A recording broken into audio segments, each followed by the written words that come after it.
Daily Manna from the Torah by Dr Ketriel Blad. Shalom, dear friends, and welcome to the fifth aliyah of Parashat Yitro, Jethro.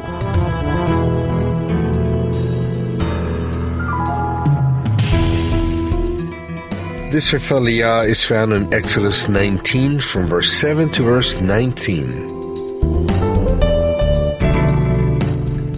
Today's passage is found in verse 12, and it reads as follows.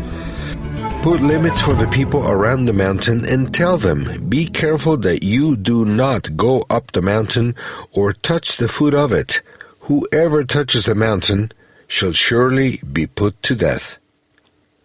What are limits for? The people of Israel were taken out of Egypt, and they had to go through a long change of mental process to become a free people. When the Eternal delivered them from bondage, He didn't leave them in the air, with no rules. True, freedom has to do with fixed rules and specific limits. Now it was time for the people to learn this lesson. Many people think that freedom implies doing whatever they please. But true freedom is to find and remain within the limits that the Eternal has set for each and every one of us. Strict limits and rules are not hindrances to develop freedom. On the contrary, the true freedom that a man can experience is when he becomes aware of the limits in which he can move around without being punished or harmed. In this passage, the Eternal taught the people that there are important limits. When crossing the boundaries, one is at risk of being hurt, even die, as in this case.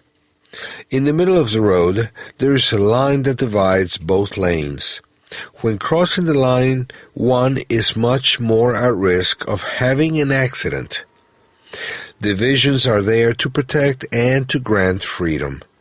By knowing that there is no danger within the established limits, one feels safe and is able to move freely within that area. Taking away limits does not create freedom, but confusion and danger of death. Remaining within the limits creates freedom and safety.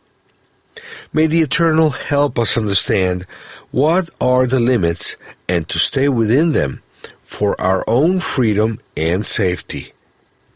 Shalom uvracha, peace and blessing.